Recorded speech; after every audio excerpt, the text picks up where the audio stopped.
La excelencia de Cristo, por Jonathan Edwards. Y uno de los ancianos me dijo: no llores.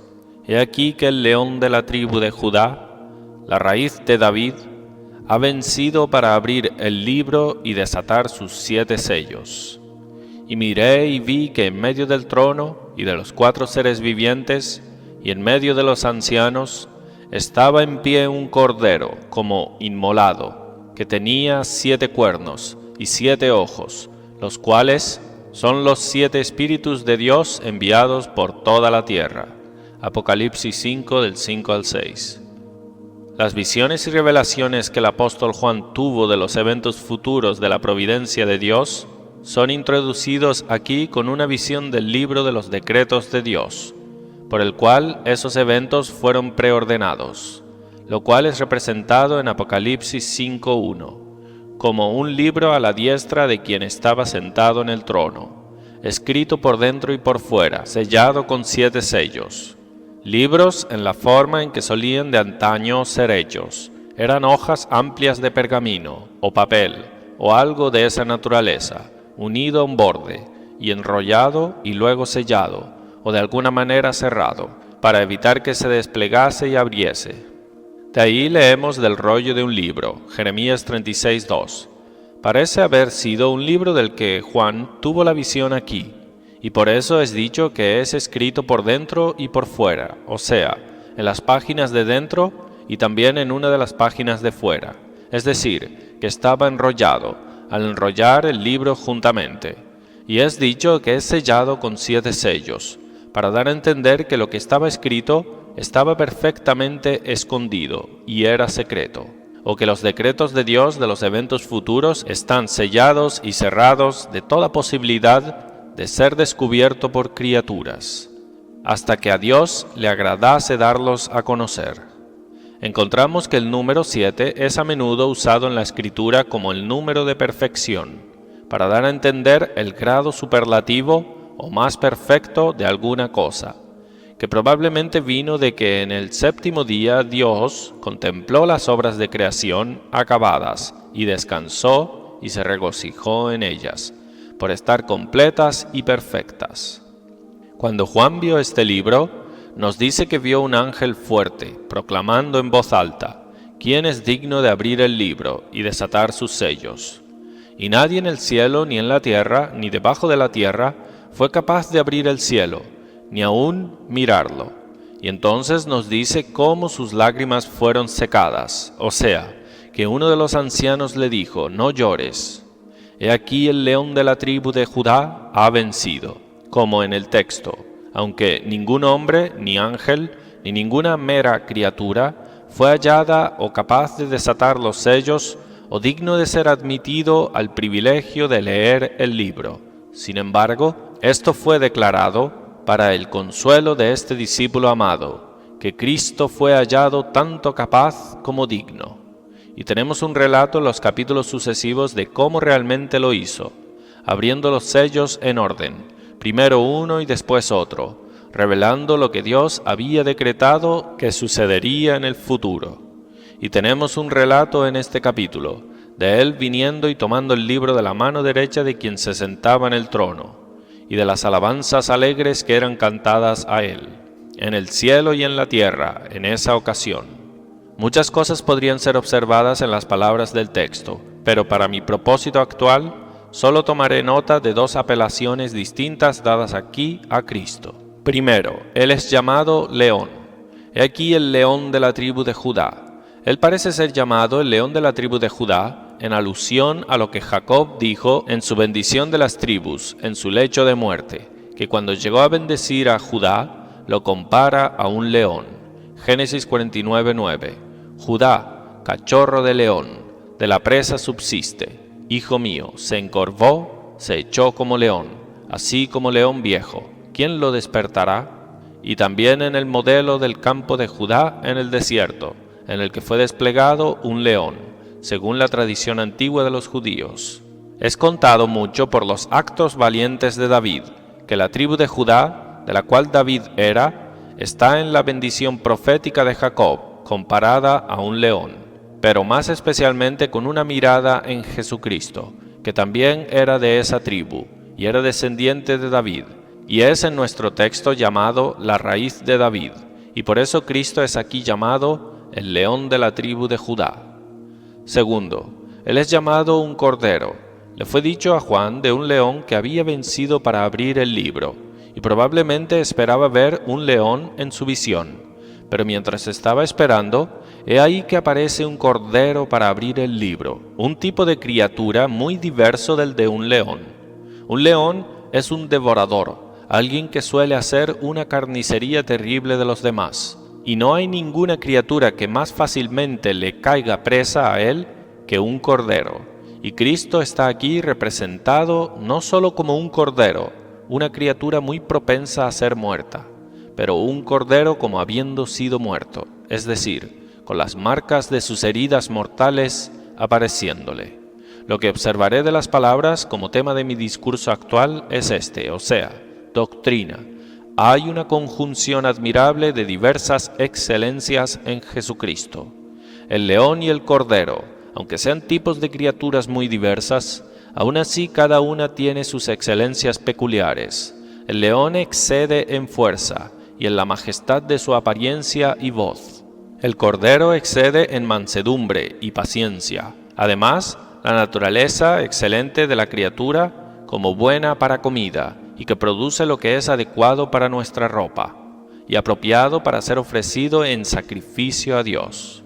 Pero vemos que Cristo en el texto es comparado a ambos, porque las diversas excelencias de ambos se encuentran maravillosamente en Él.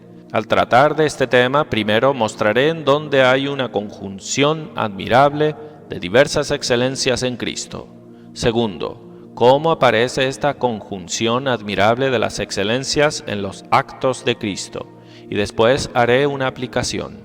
Primero, mostraré en dónde hay una conjunción admirable de diversas excelencias en Jesucristo, lo cual aparece en tres cosas. Primero, hay una conjunción de tales excelencias en Cristo, puesto que, en nuestra manera de concebir, son muy diversas la una de la otra. Segundo, en Él hay realmente una conjunción de tales diversas excelencias. De lo contrario, nos habría parecido totalmente incompatible en el mismo tema. Tercero, tales diversas excelencias son ejercidas en Él hacia los hombres. De lo contrario, habría parecido imposible ser ejercidas hacia el mismo objeto. Primero, hay una conjunción de tales excelencias en Cristo, puesto que, en nuestra manera de concebir, son muy diversas la una de la otra. Son varias perfecciones divinas y excelencias que Cristo posee. Cristo es una persona divina, o alguien que es Dios, y por eso tiene todos los atributos de Dios. La diferencia que hay entre estos es principalmente relativa, y en nuestra manera de concebirlos. Y los que en este sentido son más diversos, se encuentran en la persona de Cristo. Mencionaré dos instancias. Primero, se encuentran en Jesucristo alteza infinita y condescendencia infinita. Cristo, como Él es Dios, es infinitamente grande y alto por encima de todo. Él es mayor que los reyes de la tierra, pues Él es el Rey de reyes y Señor de señores. Es mayor que los cielos y mayor que los mayores ángeles del cielo. Tan grande es Él que todos los hombres, todos los reyes y príncipes, son como gusanos del polvo ante Él. Todas las naciones son como la gota de un cubo, y como grano de polvo en la balanza. Sí, y los ángeles mismos no son nada ante Él. Él es tan alto que está infinitamente por encima de cualquier necesidad nuestra, por encima de nuestro alcance, que no podemos ser provechosos para Él, y por encima de nuestras concepciones, que no podemos comprenderle. Proverbios 34. ¿Cuál es su nombre o el nombre de su Hijo? Nuestros entendimientos, si los estiramos tanto como nunca, no podrán llegar a su gloria divina. Job 11:8. Es más alta que los cielos. ¿Qué harás? Cristo es el Creador y el gran poseedor del cielo y de la tierra. Él es soberano Señor de todo, gobierna sobre todo el universo y hace lo que le plazca. Su conocimiento no tiene límites, su sabiduría es perfecta y la que nadie puede burlar. Su poder es infinito y nadie puede resistirle. Sus riquezas son inmensas e inextinguibles. Su majestad es infinitamente terrible, y sin embargo, Él es de una condescendencia infinita. Nadie es tan bajo o inferior que la condescendencia de Cristo no sea suficiente para tomar nota de gracia de ellos. Él condesciende no solo a los ángeles, humillándose para contemplar las cosas que son hechas en el cielo, sino también condesciende a tales pobres criaturas como los hombres, y eso no solo para tomar nota de príncipes y hombres grandes, sino de esos que son de los rangos y grados más simples, los pobres del mundo.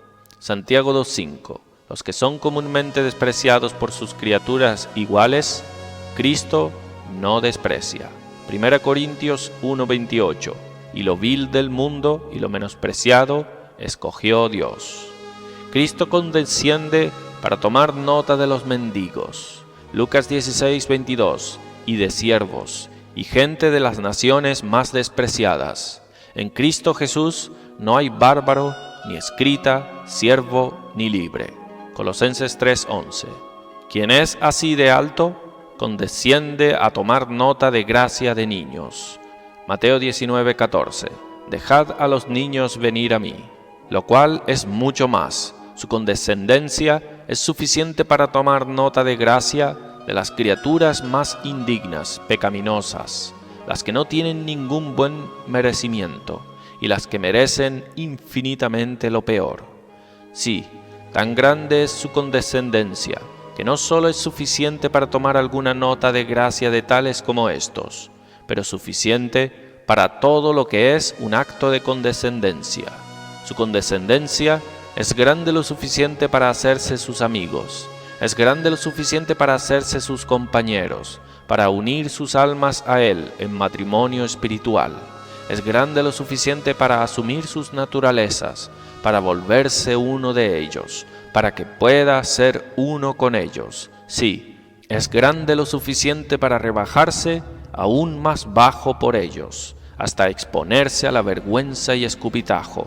Sí, rendirse a una muerte ignominiosa por ellos. ¿Y qué acto mayor de condescendencia puede ser concebido? Aún así, tal acto como este cede su condescendencia a los que son tan bajos y viles, despreciables e indignos. Tal conjunción de semejante altura infinita y baja condescendencia en la misma persona es admirable. Vemos por las múltiples instancias la tendencia que tiene un puesto elevado en los hombres, de hacerles ser completamente de una disposición contraria. Si un gusano es exaltado un poco por encima de otro, por tener más polvo, o un estercolero mayor, qué gran importancia se da, qué distancia mantiene de los que están por debajo de él, y un poco de condescendencia es de lo que espera que sea distinguido y ser grandemente reconocido. Cristo condesciende a lavar nuestros pies, pero como los hombres grandes, o mejor, los gusanos mayores, se consideran degradados por actos de una condescendencia mucho menor. Segundo, en Jesucristo se encuentran la justicia infinita y la gracia infinita. Como Cristo es una persona divina, así es infinitamente santo y justo, odia infinitamente el pecado y está dispuesto a ejecutar un castigo condigno por el pecado. Él es el juez del mundo y el juez infinitamente justo de él, y en lo más mínimo absolverá al malvado, o de ninguna manera tendrá por inocente al culpable. Y sin embargo, es alguien que es infinitamente gracioso y misericordioso. Aunque su justicia sea tan estricta con respecto a todo pecado y toda violación de la ley, aún así tiene gracia suficiente para cada pecador, y aún para el principal de los pecadores. Y no es solo suficiente mostrarles misericordia a los más indignos y concederles algún bien, sino concederles el mayor bien. Sí, es suficiente concederles todo bien y hacer todas las cosas por ellos. No hay beneficio o bendición tan grande que no puedan recibir. La gracia de Cristo es suficiente para concedérsela al mayor pecador que ha existido. Y no solo eso, sino que tan grande es su gracia, que nada es demasiado para el medio de este bien. Es suficiente no solo hacer grandes cosas, sino también sufrir por ello. No solo sufrir, sino sufrir de la manera más extrema, hasta la muerte, el más terrible de los males naturales. Y no solo muerte, sino la muerte más ignominiosa y atormentadora, y en todos los sentidos la más terrible que los hombres podrían infligir. Sí, y mayores sufrimientos que los hombres podrían infligir, quienes podrían solo atormentar el cuerpo, pero también esos sufrimientos en su alma, que eran los frutos más inmediatos de la ira de Dios en contra de los pecados de aquellos por los que Él se encarga. Segundo, en la persona de Cristo se encuentran realmente tales diversas excelencias, que de lo contrario habría sido pensado ser totalmente incompatible en el mismo objeto, tales que no son unidas en ninguna otra persona que sea divina, humana o angelical, y tal que ni los hombres ni los ángeles jamás han imaginado que podrían encontrar juntas en la misma persona, de no haber sido visto en la persona de Cristo. Daré algunas instancias. Primero, en la persona de Cristo se encuentran juntas gloria infinita y la más baja humildad, gloria infinita y la virtud de humildad. No se encuentran en ninguna otra persona, sino en Cristo. No se encuentran en ninguna persona creada, pues ninguna persona creada tiene gloria infinita, y no se encuentran en ninguna otra persona sino en Cristo. Pues aunque la naturaleza divina sea infinitamente aborrecible al orgullo, sin embargo, la humildad no es propiamente predicable de Dios el Padre y el Espíritu Santo, que existe solo en la naturaleza divina, porque es una excelencia propia solo de una naturaleza creada, pues consiste radicalmente en un sentido de una bajeza comparativa y pequeñez delante de Dios, o de la gran distancia entre Dios y el que está sujeto a esta virtud. Pero sería una contradicción suponer semejante cosa en Dios.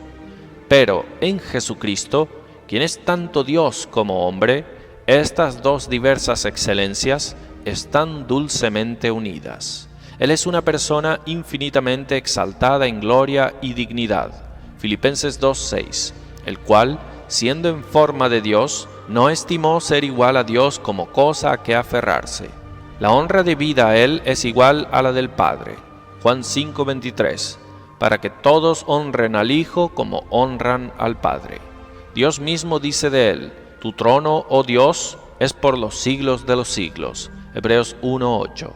Y tienen el mismo respeto supremo y adoración divina, prestado a Él por los ángeles del cielo, igual que al Dios el Padre. Como en Hebreos 1:6, adórenle todos los ángeles de Dios. Pero por más que esté así por encima de todos, sin embargo, es el más bajo de todos en humildad.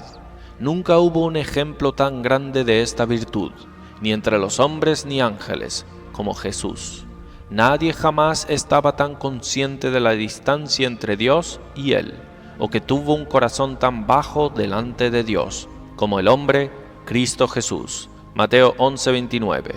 Qué espíritu maravilloso de humildad apareció en Él, cuando estaba aquí en la tierra, en todo su comportamiento, en su contentamiento, en su condición escasa externa, contentamente viviendo en la familia de José el carpintero y María su madre por 30 años, y después eligiendo escaseces externas, pobreza y desprecio, en vez de grandeza terrenal, lavando los pies de los discípulos, y en sus discursos y conducta hacia ellos, sustentando alegremente la forma de un siervo por toda su vida, y sometiéndose a tal humillación inmensa en la muerte.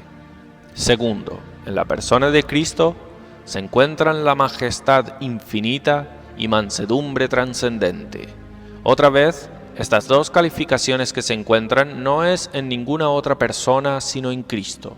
La mansedumbre, propiamente llamada así, es una virtud propia solo para la criatura. Apenas encontramos mansedumbre mencionada como un atributo divino en la Escritura, al menos no en el Nuevo Testamento.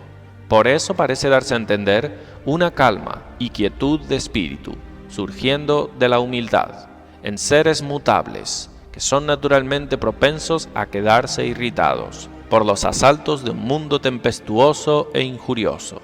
Pero Cristo, al ser Dios y hombre, tiene tanto majestad infinita como mansedumbre superlativa.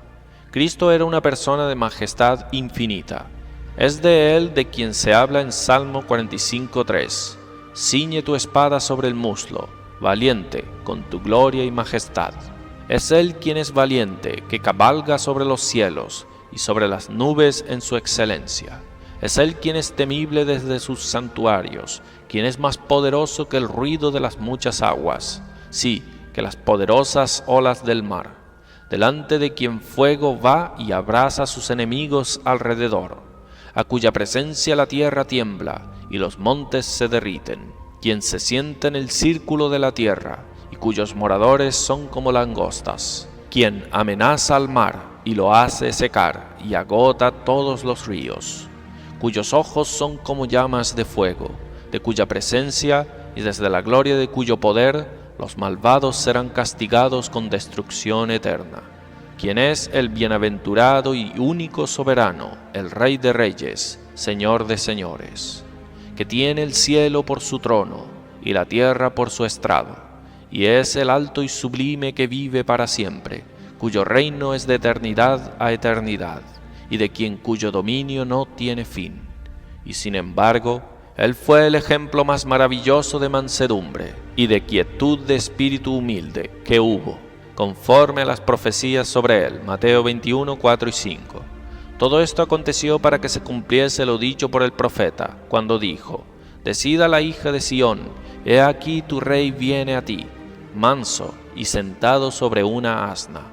Y conforme a lo que Cristo declara de sí, Mateo 11:29, soy manso y humilde de corazón, y conforme a lo que fue manifestado en su comportamiento aquí en este mundo, pues nunca hubo tal ejemplo de comportamiento manso visto en la tierra, bajo injurias y reproches, y hacia sus enemigos, que cuando fue ultrajado, no ultrajaba, que era de un espíritu maravilloso de perdón, estaba listo para perdonar a sus peores enemigos, y oraba por ellos con oraciones fervientes y eficaces. Con qué mansedumbre apareció cuando estaba en el cuadrilátero de soldados, que lo despreciaban y se burlaban de él, cuando estaba en silencio y no abría su boca, sino que fue como un cordero al matadero. Así es Cristo un león en majestad y un cordero en mansedumbre. Tercero, en la persona de Cristo se encuentran la reverencia más profunda hacia Dios y la igualdad con Dios. Cristo, cuando estaba aquí en la tierra, apareció lleno de reverencia santa hacia el Padre. Le prestó el culto más reverencial, orando a Él con posturas de reverencia. Así leemos de Él que se arrodillaba y oraba. Lucas 22:41. Esto era propio de Cristo, puesto que era alguien que había tomado sobre Él la naturaleza humana, pero al mismo tiempo Él existía en la naturaleza divina, por la que su persona era en todos los aspectos igual a la persona del Padre. Dios el Padre no tenía ningún atributo o perfección que el Hijo no tuviera, en el mismo grado y misma gloria. Estas cosas no se encuentran en ninguna otra persona sino en Jesucristo. Cuarto, en la persona de Cristo están unidas la dignidad infinita del bien y la mayor paciencia bajo sufrimientos del mal. Él era perfectamente inocente y no merecía ningún sufrimiento. Él no merecía nada de Dios por alguna culpa suya, y él no merecía ningún mal del hombre. Sí, él no era solo inofensivo y desmerecedor de sufrimientos, sino que era infinitamente digno del amor infinito del Padre, digno de la felicidad eterna infinita, e infinitamente digno de toda posible estima, amor y servicio de todos los hombres. Y sin embargo, fue perfectamente paciente bajo los mayores sufrimientos que se han soportado en este mundo. Hebreos 12:2. Él soportó la cruz, menospreciando la vergüenza. Él no sufrió de su Padre por sus faltas, sino por las nuestras, y sufrió de los hombres, no por sus faltas, sino por esas cosas, por cuenta de quien era infinitamente digno del amor y honra de ellos, lo cual hizo que su paciencia fuera más maravillosa y más gloriosa. 1 Pedro 2, 20 al 24. Pues, ¿qué gloria es si pecando sois abofeteados y lo soportáis? Mas si haciendo lo bueno sufrís y lo soportáis, esto ciertamente es aprobado delante de Dios. Pues para esto fuisteis llamados, porque también Cristo padeció por nosotros, dejándonos ejemplo, para que sigáis sus pisadas, el cual no hizo pecado, ni se halló engaño en su boca, quien cuando le maldecían, no respondía con maldición, cuando padecía, no amenazaba, sino encomendaba la causa al que juzga justamente, quien llevó él mismo nuestros pecados en su cuerpo sobre el madero, para que nosotros, estando muertos a los pecados, vivamos a la justicia, y por cuya herida fuisteis sanados. No existe semejante conjunción de inocencia, dignidad y paciencia bajo sufrimientos, como en la persona de Cristo. Quinto, en la persona de Cristo están unidos un espíritu sobremanera obediente y un dominio supremo sobre el cielo y la tierra. Cristo es el Señor de todas las cosas, en dos respectos. Él es así, puesto que Él es el hombre Dios y mediador, y por eso su dominio es designado y dado del Padre, y es por delegación de Dios, y es como si fuera el vicepresidente del Padre. Pero Él es el Señor de todas las cosas en otro respecto, a saber, puesto que Él es por su naturaleza Dios original, y por eso es por derecho de naturaleza Señor de todo y supremo sobre todo, tanto como el Padre. Así, Él tiene dominio sobre todo el mundo, no por delegación, sino por su propio derecho. Él no es un subdios, como los arrianos suponen, sino que a todos los efectos, Dios supremo. Y sin embargo, en la misma persona, es hallado el mayor espíritu de obediencia a las órdenes y ley de Dios que hubo en el universo, lo cual fue manifestado en su obediencia aquí en este mundo. Juan 14:31. Mas para que el mundo conozca que amo al Padre, y como el Padre me mandó, así hago. Juan 15:10. Si guardareis mis mandamientos, permaneceréis en mi amor, así como yo he guardado los mandamientos de mi Padre, y permanezco en su amor. La grandeza de su espíritu de obediencia aparece en la perfección de su obediencia, y en su obediencia a las órdenes de una dificultad extrema. Nunca nadie recibió órdenes de Dios de semejante dificultad, y hubo una prueba tan grande de obediencia como con Jesucristo. Una de las órdenes de Dios a Él era que Él se entregase a esos sufrimientos terribles a los que se sometió. Vea Juan 10:18. Nadie me la quita, sino que yo la doy de mi propia voluntad. Este mandamiento he recibido del Padre. Y Cristo fue completamente obediente a esta orden de Dios. Hebreos 5:8. Aunque era hijo, aprendió obediencia por lo que padeció. Filipenses 2:8. Y hallándose en forma de hombre, se humilló a sí mismo, haciéndose obediente hasta la muerte, y muerte de cruz. Nunca hubo tal ejemplo de obediencia en un hombre o ángel como este, aunque el que obedeció fuera al mismo tiempo el Señor tanto de los ángeles como de los hombres. Sexto, en la persona de Cristo están unidas la soberanía absoluta y la renuncia perfecta. Esta es otra conjunción sin paralelo.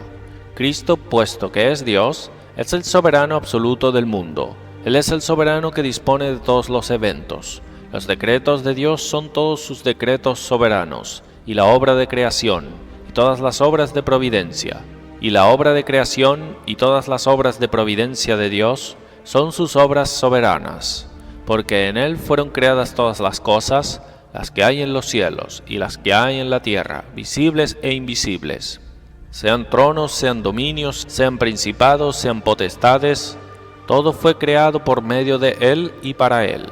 Y Él es antes de todas las cosas, y todas las cosas en Él subsisten. Juan 5:17. Mi Padre hasta ahora trabaja y yo trabajo. Mateo 8:3. Quiero, sé limpio. Pero sin embargo, Cristo era el ejemplo más maravilloso de renuncia que apareció en el mundo.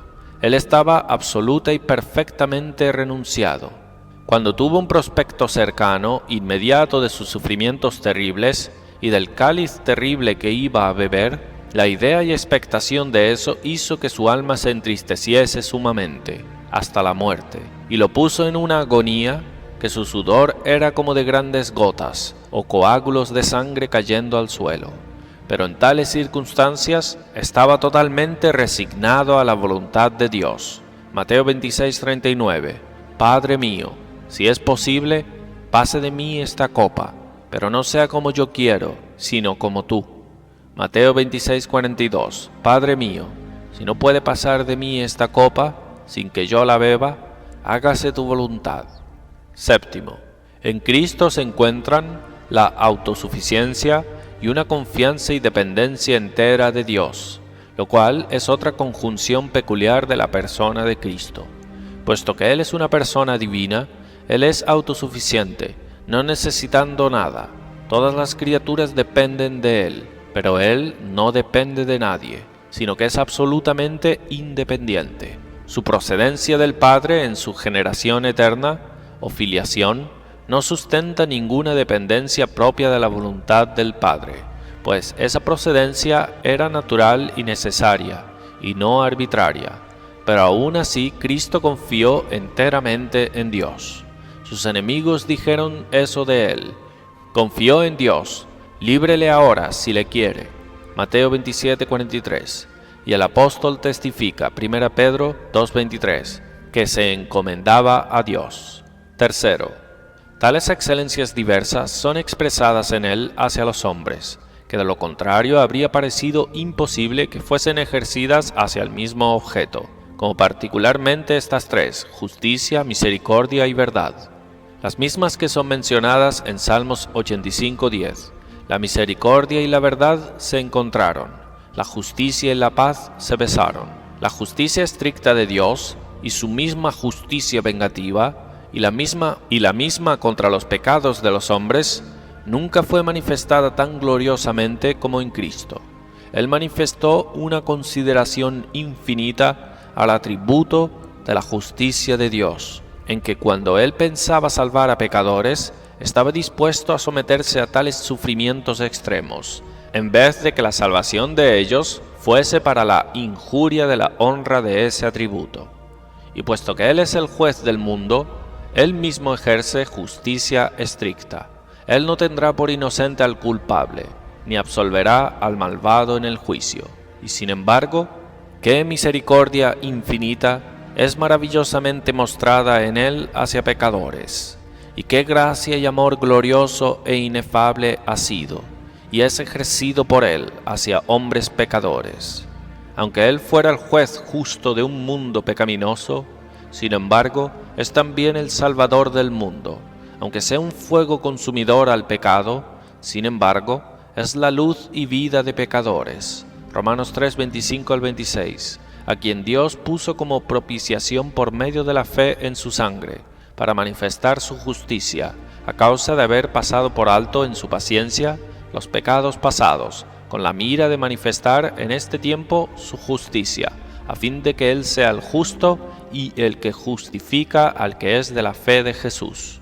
Así, la verdad inmutable de Dios, en las amenazas de su ley contra los pecados de los hombres, nunca fue tan manifestada como en Jesucristo, pues nunca hubo ninguna otra prueba tan grande de la inalterabilidad de la verdad de Dios en esas amenazas como cuando el pecado llegó a ser imputado a su propio Hijo. Y entonces en Cristo ya ha sido visto una realización real, completa de esas amenazas, que nunca ha sido ni nunca será vista en ningún otro ejemplo, porque la eternidad que será tomada para cumplir esas amenazas sobre los demás nunca terminará. Cristo manifestó una consideración infinita a esta verdad de Dios en sus sufrimientos, y en su juicio del mundo, Él hace la alianza de obras que contiene esas amenazas terribles, su regla de juicio. Él velará porque no sea infringida en la menor jota o tilde. Él no hará nada contrario a las amenazas de la ley y su cumplimiento completo. Y sin embargo, en Él tenemos muchas promesas grandes y preciosas, promesas de perfecta liberación de la pena de la ley. Y esta es la promesa que nos ha prometido, la misma vida eterna. Y en Él están todas las promesas de Dios, sí y amén. Habiendo así mostrado en dónde hay una conjunción admirable de excelencias en Jesucristo, ahora prosigo, segundo, a mostrar cómo esta conjunción admirable de excelencias aparece en los actos de Cristo. Primero, aparece en lo que Cristo hizo al tomar sobre Él nuestra naturaleza. En este acto, su condescendencia infinita apareció maravillosamente, que Él que era Dios se hiciese hombre, que la palabra fuese hecha carne, y tomase sobre Él una naturaleza infinitamente por debajo de su naturaleza original. Y aparece aún más impresionantemente en las circunstancias bajas de su encarnación.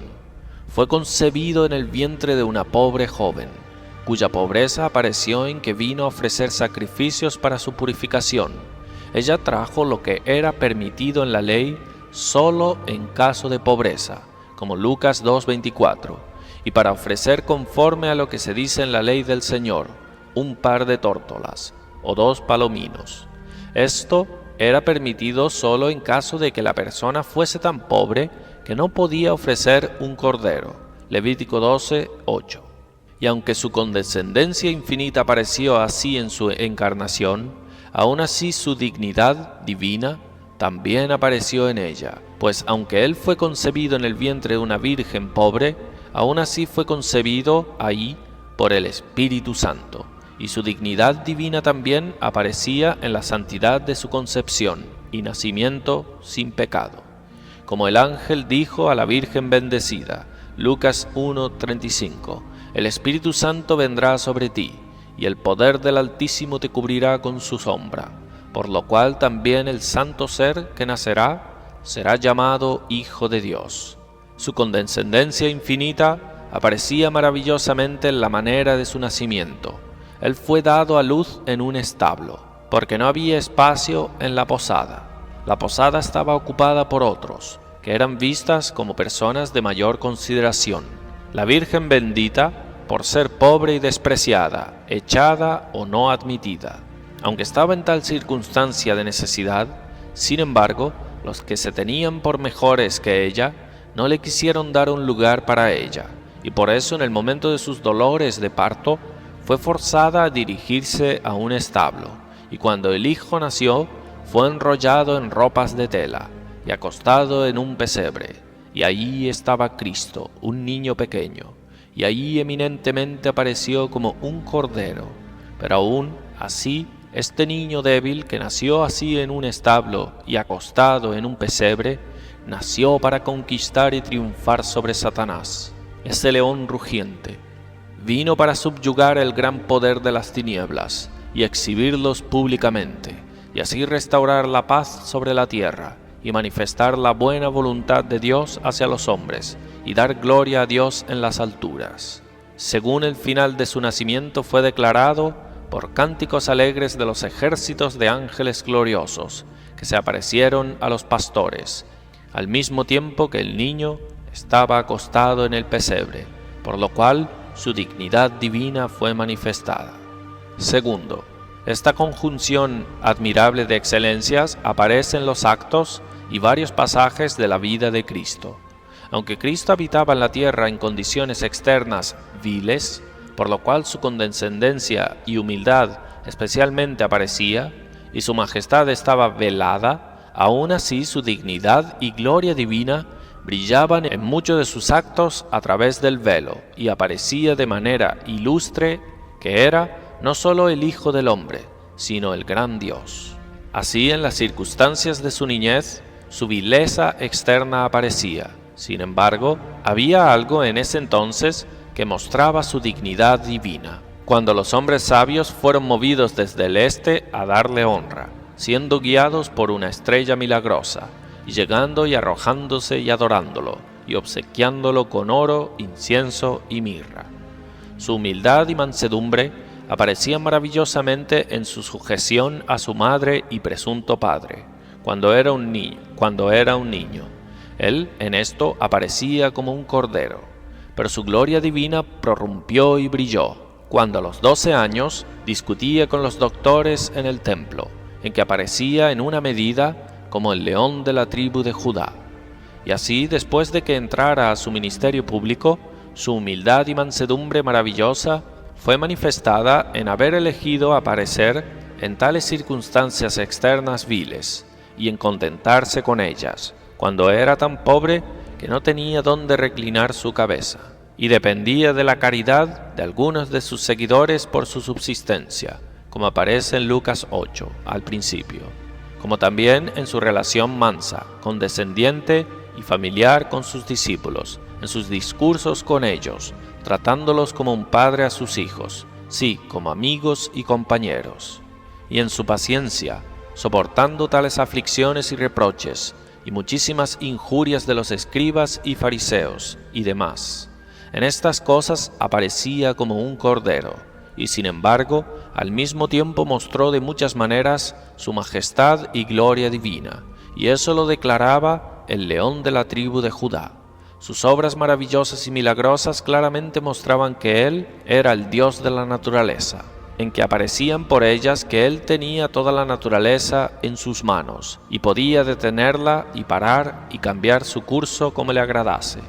Al curar a los enfermos y abrir los ojos de los ciegos y destupir los oídos de los sordos y curar a los cojos, mostraba que era el Dios que formó el ojo y creó el oído, y era el autor de la estructura del cuerpo humano. Por resucitar a los muertos a su orden, aparecía que Él era el autor y fuente de la vida, y el Señor Dios, a quien pertenece el librar de la muerte. Por andar sobre el mar en una tormenta, cuando las olas se levantaban, mostraba que Él es ese Dios referido en Job 9:8. Él anda sobre las olas del mar.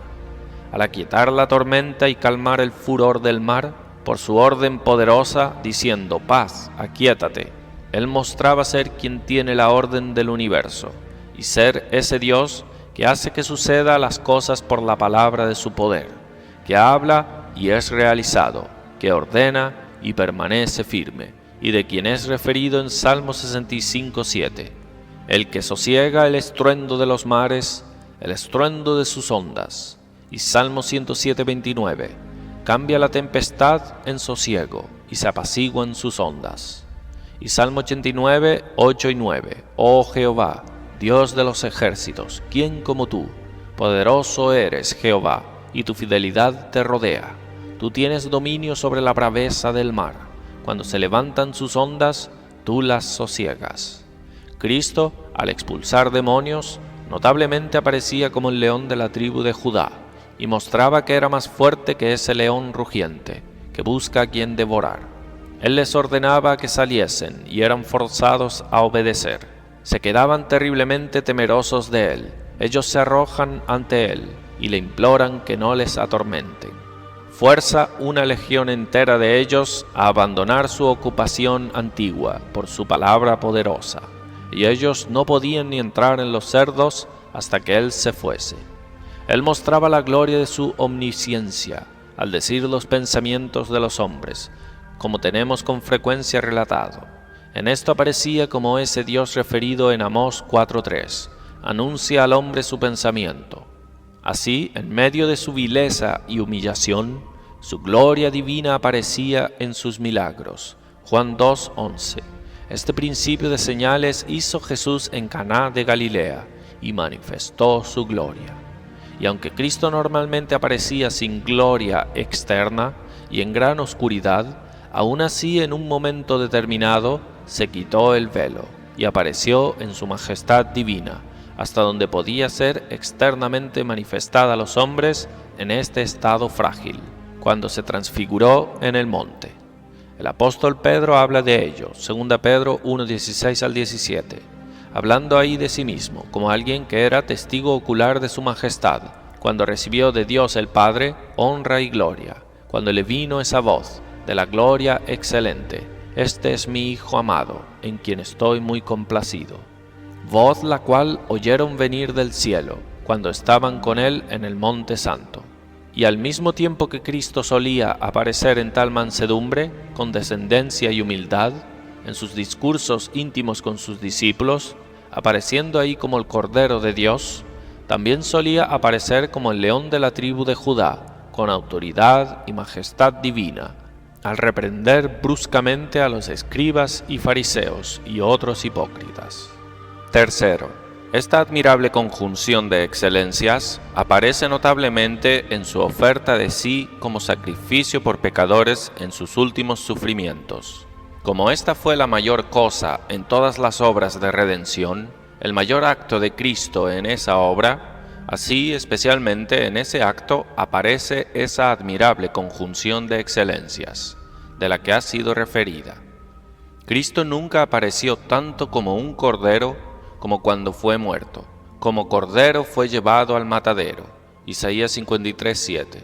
Entonces fue ofrecido a Dios como un cordero sin defecto y sin mancha. Luego apareció como el antitipo del Cordero de la Pascua, 1 Corintios 5:7. Nuestra Pascua, que es Cristo, ya fue sacrificada por nosotros. Y sin embargo, en ese acto, de una manera especial, apareció como el león de la tribu de Judá. Sí, en esto por encima de todos los demás actos, en muchos aspectos, como puede aparecer en las siguientes cosas. Primero, en ese entonces, Cristo estaba en el mayor grado de su humillación, y sin embargo, por eso, por encima de todas las demás cosas, su gloria divina aparece. La humillación de Cristo fue grande, al nacer en tal condición baja, de una virgen pobre y en un establo. Su humillación fue grande, al estar sujeto a José el carpintero y María su madre, y más tarde viviendo en pobreza, al punto de que no tenía dónde recostar su cabeza, y al sufrir tales múltiples reproches y amargos como los que sufrió, mientras salía predicando y operando milagros. Pero su humillación nunca fue tan grande como lo fue en sus últimos sufrimientos, empezando con su agonía en el jardín hasta que expiró en la cruz. Nunca se sujetó a tal ignominia como en este momento. Nunca sufrió tanto dolor en su cuerpo o tanta tristeza en su alma. Nunca estuvo en un ejercicio tan grande de condescendencia, humildad, mansedumbre y paciencia, como estuvo en estos últimos sufrimientos. Nunca su gloria y majestad divina fueron cubiertas con un velo tan grueso y tenebroso. Nunca se vació tanto y se hizo sin reputación como en ese momento. Y sin embargo, nunca su gloria divina fue manifestada tanta, por cualquier acto suyo como en ese acto, de someterse a estos sufrimientos. Cuando su fruto llegó a aparecer y su misterio y propósitos llegaron a ser desplegados en su resultado, entonces su gloria apareció. Entonces aparece como el acto más glorioso de Cristo que ejerció hacia la criatura. Este acto suyo es celebrado por los ángeles y ejércitos del cielo con alabanzas peculiares, como lo que está por encima de todas las demás glorias, como puedes ver en el contexto. Apocalipsis 5 del 9 al 12. Y cantaban un nuevo cántico, diciendo: digno eres de tomar el libro y de abrir sus sellos, porque tú fuiste inmolado, y con tu sangre nos has redimido para Dios, de todo linaje y lengua y pueblo y nación, y nos has hecho para nuestro Dios reyes y sacerdotes, y reinaremos sobre la tierra. Y miré y oí la voz de muchos ángeles alrededor del trono, y oí la voz de muchos ángeles alrededor del trono, y de los seres vivientes, y de los ancianos, y su número era millones de millones, que decían a gran voz: el Cordero que fue inmolado es digno de tomar el poder, las riquezas, la sabiduría, la fortaleza, la honra, la gloria y la alabanza. Segundo, Él nunca dio en ningún acto tanta manifestación del amor a Dios, y sin embargo, nunca manifestó tanto su amor a los que eran enemigos de Dios, como en ese acto. Cristo nunca hizo nada por lo que su amor al Padre fuese tan eminentemente manifestado, como al dar su vida, bajo tales sufrimientos inexpresables, en obediencia a su orden, y para la vindicación de la honra de su autoridad y majestad. Ni tampoco ninguna mera criatura dio tal testimonio de amor a Dios como ese, y sin embargo, esta fue la mayor expresión de todas, de su amor a hombres pecaminosos, que eran enemigos de Dios. Romanos 5:10. Porque si siendo enemigos fuimos reconciliados con Dios por la muerte de su Hijo, etc. La grandeza del amor de Cristo a esos no aparece en nada tanto como en ser un amor a muerte. Esa sangre de Cristo que fue sudada y cayó en gotas al suelo en su agonía, fue derramada por amor a los enemigos de Dios y suyos. Esa vergüenza y escupitajos, ese tormento del cuerpo y esa suma tristeza hasta la muerte que soportó en su alma, fue a lo que se sometió por amor a rebeldes contra Dios, para salvarlos del infierno y comprar para ellos gloria eterna. Nunca Cristo mostró tan eminentemente su consideración a la honra de Dios como en la oferta de sí mismo como víctima de la justicia vengadora, para vindicar la honra de Dios. Y sin embargo, en esto, por encima de todo, manifestó su amor a los que deshonraron a Dios, de modo que acarrearan tal culpa sobre ellos, que nada menos que su sangre podría expiar. Tercero, Cristo nunca apareció tan eminentemente por la justicia divina, y sin embargo nunca sufrió tanto de la justicia divina, como cuando se ofreció como sacrificio por nuestros pecados. En los grandes sufrimientos de Cristo, su consideración infinita a la honra de la justicia de Dios aparece distinguidamente, pues fue en consideración a eso que Él así se humilló, y sin embargo, en estos sufrimientos, Cristo era la marca de las expresiones vindicativas de esa misma justicia de Dios. La justicia vengadora en ese momento gastó todas sus fuerzas sobre Él, por cuenta de nuestra culpa que fue puesta sobre Él. Él no fue escatimado en absoluto, sino que Dios gastó las flechas de su venganza sobre Él, lo cual hizo que sudase sangre y clamase en la cruz, y probablemente rasgase sus órganos vitales, rompiese su corazón, la fuente de sangre, o algunos otros vasos sanguíneos internos, y por la fermentación violenta su sangre se convirtió en agua, pues la sangre y agua que salieron de su costado, cuando fue perforado por la lanza, parece haber sido sangre extravasada, y por eso podría ser un tipo de cumplimiento literal de eso en Salmo 22:14. He sido derramado como aguas, y todos mis huesos se desconyuntaron. Mi corazón fue como cera, derritiéndose en medio de mis entrañas. Y esa fue la manera y medio por el cual Cristo defendió la honra de la justicia de Dios, o sea, al sufrir así sus ejecuciones terribles. Pues cuando se hubo emprendido por pecadores y se sustituyó en lugar de ellos, la justicia divina podía tener su debida honra, de ninguna otra forma sino por sus sufrimientos de los que se venga. En esto las diversas excelencias que se encontraban en la persona de Cristo aparecieron, a saber, su consideración infinita a la justicia de Dios, y tal amor a los que se habían expuesto a ella, lo que le indujo a entregarse así como sacrificio a ella. Cuarto, la santidad de Cristo nunca brilló de manera tan ilustre como lo hizo en sus últimos sufrimientos, y sin embargo, nunca fue hasta ese grado tratado como culpable. La santidad de Cristo nunca tuvo tal prueba como la que tuvo en ese momento, y por eso nunca tuvo una manifestación tan grande.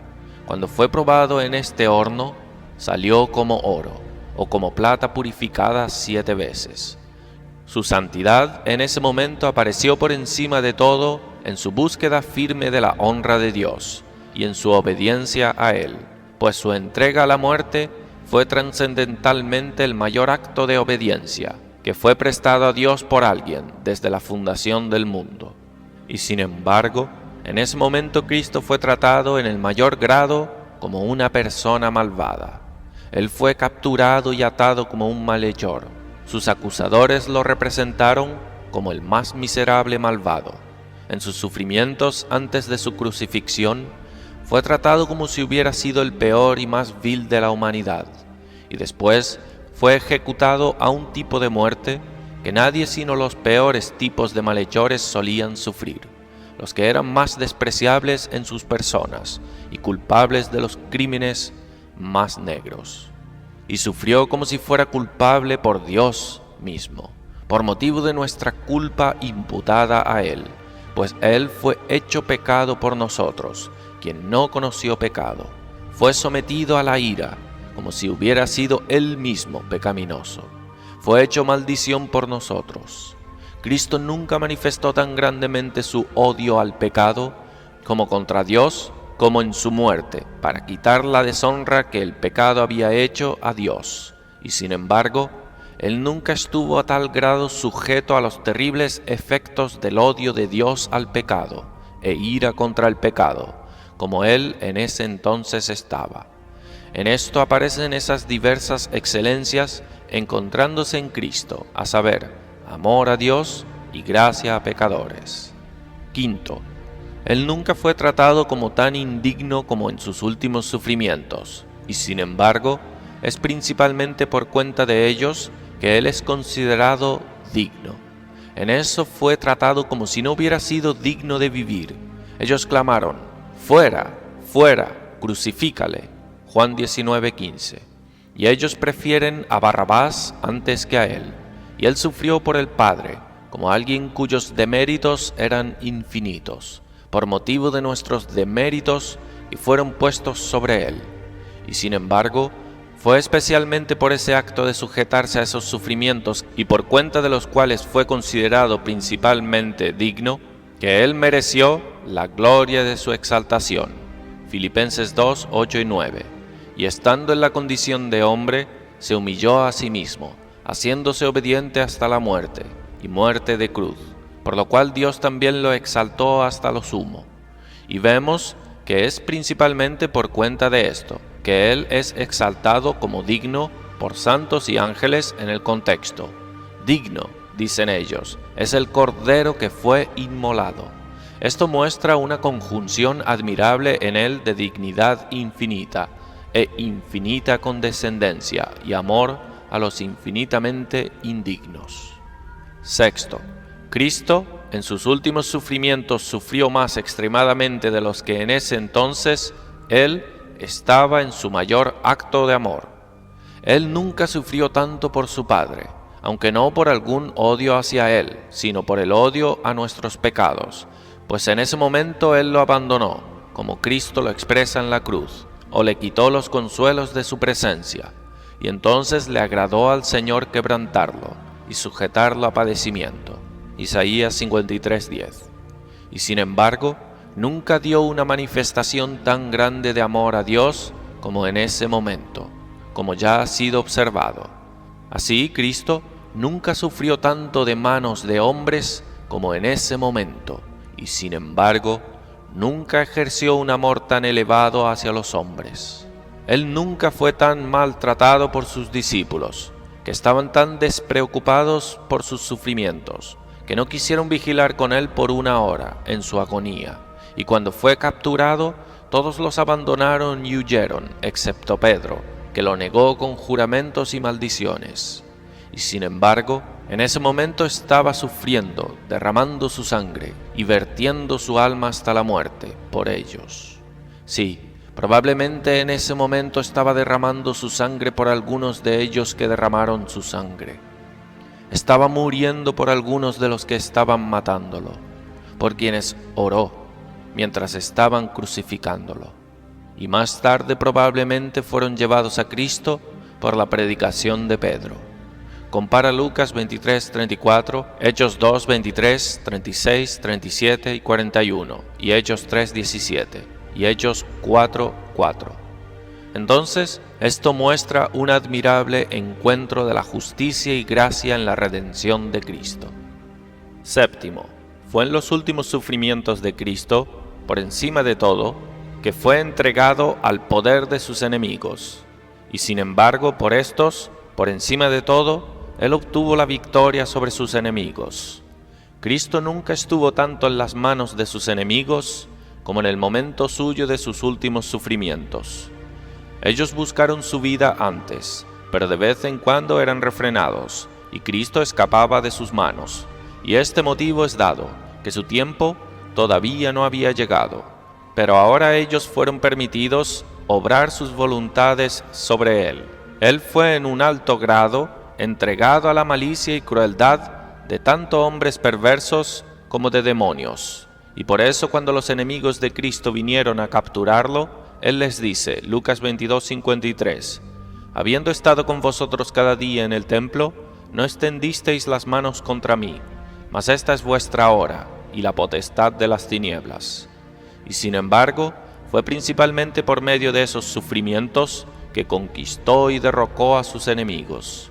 Cristo nunca hirió tanto efectivamente la cabeza de Satanás como cuando Satanás hirió su calcañar. El arma con la que Cristo guerreó contra el diablo y obtuvo la victoria más completa y glorioso triunfo sobre él fue en la cruz. El instrumento y arma con la que pensó haber derrocado a Cristo y le trajo la destrucción vergonzante. Colosenses 2:14-15, anulando el acta de los decretos que había contra nosotros, que nos era contraria, quitándola de en medio y clavándola en la cruz, y despojando a los principados y potestades, los exhibió públicamente, triunfando sobre ellos en la cruz. En sus últimos sufrimientos, Cristo saqueó las mismas bases del reino de Satanás, conquistó a sus enemigos en sus propios territorios y les golpeó con sus propias armas, como David le cortó la cabeza a Golías con su propia espada. El diablo como que se tragó a Cristo, como la ballena hizo a Jonás, pero le era un veneno mortal. Le hizo una herida mortal en sus propias entrañas. Pronto enfermó de su bocado y fue forzado a vomitarlo de nuevo. Y hasta este día está abatido de lo que en ese entonces tragó como su presa. En esos sufrimientos de Cristo fue establecida la base de toda esa victoria gloriosa que ya obtuvo sobre Satanás, en el derrocamiento de su reino pagano, en el Imperio Romano, y todo el éxito del Evangelio que ha tenido desde entonces, y también de su futura y aún más gloriosa victoria que ha de ser obtenida en la tierra. Así el enigma de Sansón es más eminentemente cumplido. Jueces 14:14, del devorador salió comida, y del fuerte salió dulzura. Y así el Sansón verdadero consigue más hacia la destrucción de sus enemigos en su muerte que en su vida. En entregarse a la muerte, derriba el templo de Dagón y destruye muchos miles de sus enemigos, aún mientras se están burlando en sus sufrimientos. Y así quien cuyo tipo era el arca, derriba a Dagón y rompe su cabeza y manos en su propio templo, aún mientras es llevado ahí dentro como cautivo de Dagón. Así Cristo aparecía al mismo tiempo y en el mismo acto, tanto como un león como un cordero. Él aparecía como un cordero en las manos de sus enemigos crueles, como un cordero en las garras y entre las fauces devoradoras de un león rugiente. Sí, era un cordero realmente inmolado por este león, y sin embargo, al mismo tiempo, como el león de la tribu de Judá, conquista y triunfa sobre Satanás, destruyendo a su propio devorador, como Sansón hizo al león que le rugió, cuando lo despedazó como quiso cuando niño. Y en nada Cristo aparecía tanto como un león en fuerza gloriosa destruyendo a sus enemigos, como cuando fue llevado como cordero al matadero. En su mayor debilidad, Él fue más fuerte, y cuando sufrió más de sus enemigos, Él trajo la mayor confusión sobre sus enemigos. Así, esta admirable conjunción de diversas excelencias fue manifestada en Cristo, en ofrecerse a Dios en sus últimos sufrimientos. Cuarto, es aún manifestada en sus actos, en su estado actual de exaltación en el cielo. De hecho, en su estado exaltado, Él aparece más eminentemente en una manifestación de esas excelencias, por cuenta de lo cual es comparado a un león, pero todavía aparece como un cordero. Apocalipsis 14:1. Después miré y he aquí el cordero estaba en pie sobre el monte Sión. Como en su estado de humillación, principalmente aparece como un cordero, y sin embargo, No apareció sin manifestaciones de su majestad y poder divino, como el león de la tribu de Judá. Aunque Cristo ahora está a la diestra de Dios, exaltado como Rey del cielo y Señor del universo, aún así, puesto que todavía está en la naturaleza humana, aún sobresale en humildad. Aunque el hombre Cristo Jesús sea el mayor de todas las criaturas del cielo, aún así, igualmente excede a todas ellas en humildad como en gloria y dignidad, pues nadie ve tanta distancia entre Dios y Él como Él. Y aunque ahora aparece en tal majestad y dominio glorioso en el cielo, aún así aparece como un cordero en su trato condescendiente, apacible y dulce de sus santos ahí, pues Él es aún un cordero, aún en medio del trono de su exaltación. Y Él, que es el pastor de todo el rebaño, es Él mismo cordero, y va delante de ellos en el cielo como en Apocalipsis 7:17, porque el cordero que está en medio del trono los pastoreará, y los guiará a fuentes de aguas de vida, y Dios enjugará toda lágrima de los ojos de ellos. Aunque en el cielo toda rodilla se doblará ante Él, y aunque los ángeles caigan ante Él, adorándolo, aún así Él trata a sus santos con infinita condescendencia, apacibilidad y ternura. Y en sus actos hacia los santos en la tierra, aún aparece como un cordero, manifestando amor y ternura extrema. En su intercesión por ellos, como alguien que ha tenido experiencia de aflicciones y tentaciones, no se ha olvidado de lo que son estas cosas, ni se ha olvidado cómo tener compasión de los que son sometidos a ellas. Y aún manifiesta sus excelencias de cordero en su relación con sus santos en la tierra, en su admirable paciencia, amor, mansedumbre y compasión, instruyendo, suministrando, ayudando y consolándolos. A menudo yendo a ellos y manifestándose a ellos por su Espíritu, para que cene con ellos y ellos con Él, admitiéndolos a la dulce comunión con Él, habilitándolos con audacia y confianza a venir a Él, y consolar sus corazones en Él. Y en el cielo Cristo aún aparece como que con las marcas de sus heridas en Él, y así aparece como un cordero que ha sido inmolado, como fue representado en la visión a San Juan, en el texto, cuando apareció para abrir el libro sellado con 7 sellos, lo cual es parte de la gloria de su exaltación. Quinto, y por último, esta admirable conjunción de excelencias será manifestada en los actos de Cristo en el último juicio.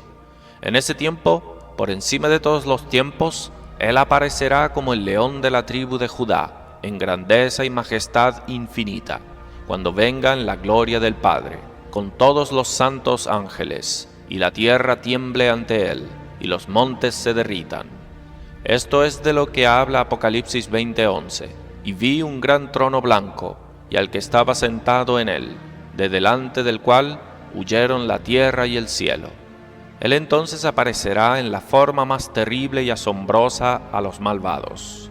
Los diablos tiemblan ante las ideas de esa apariencia, y cuando suceda, los reyes y los hombres grandes, y los ricos, y los principales capitanes, y los poderosos, y todo esclavo y todo libre, se esconderán en las guaridas, y en las rocas de las montañas, y gritarán a las montañas y rocas a que caigan sobre ellos, para que los esconda de la faz e ira del Cordero.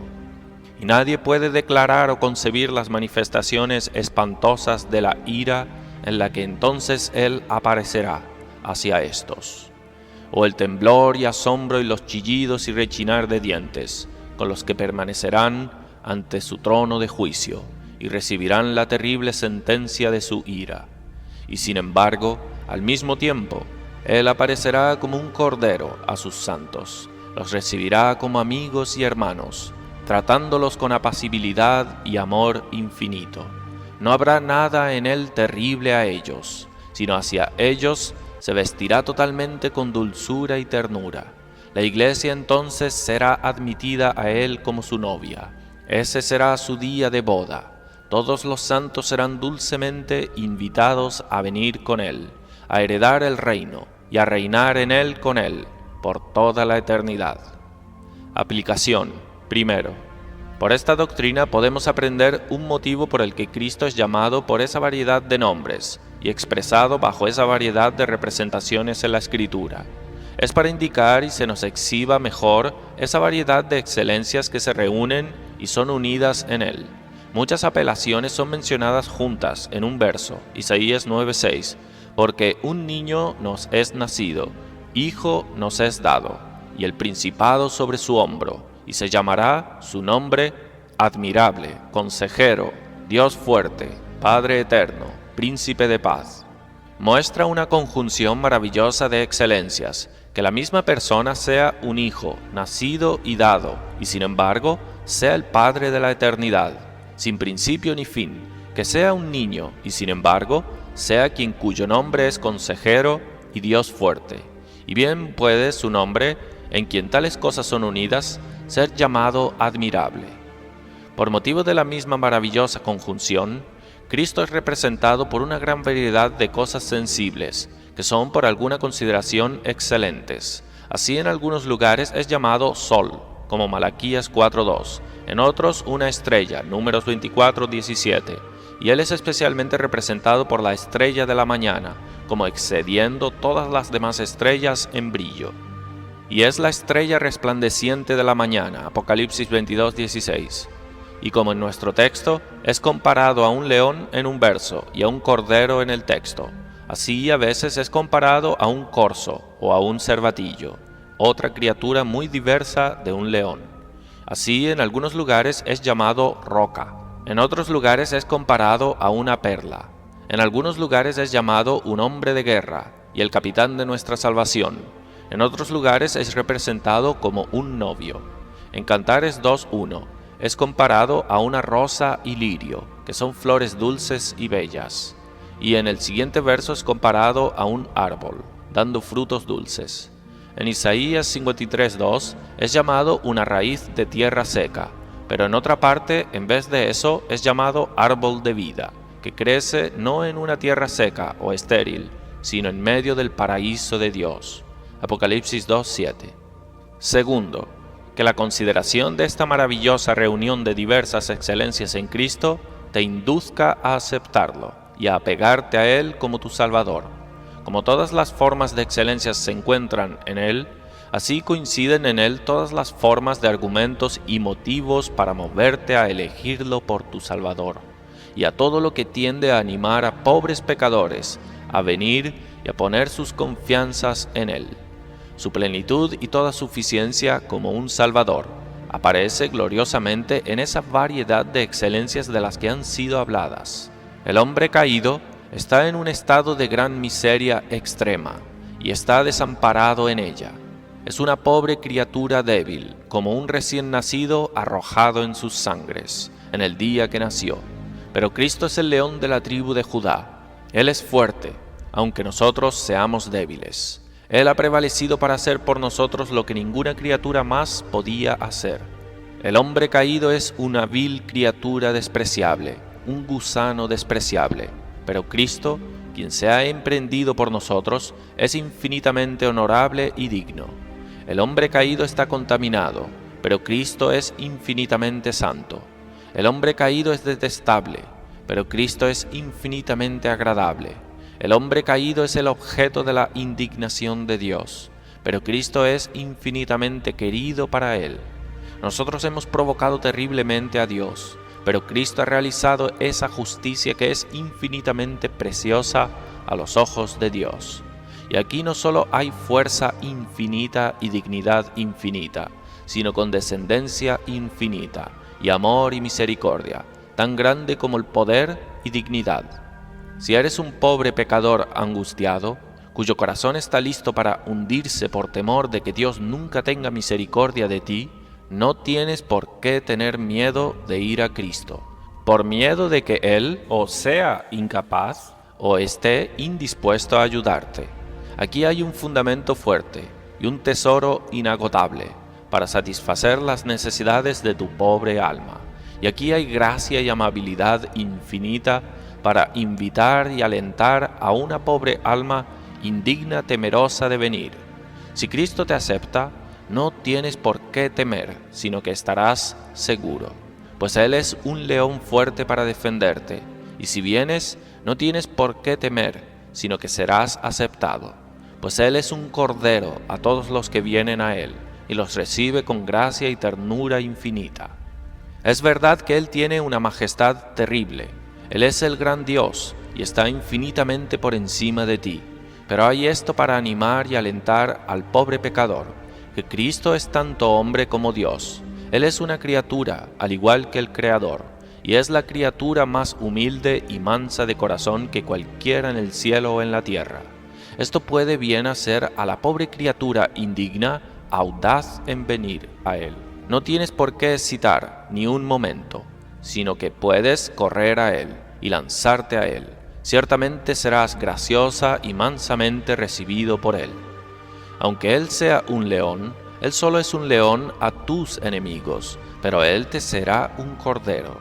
No podría haber sido concebido si no hubiera sido así en la persona de Cristo, que podría haber habido tanto en algún Salvador, que invite y tienda a animar pecadores a confiar en Él.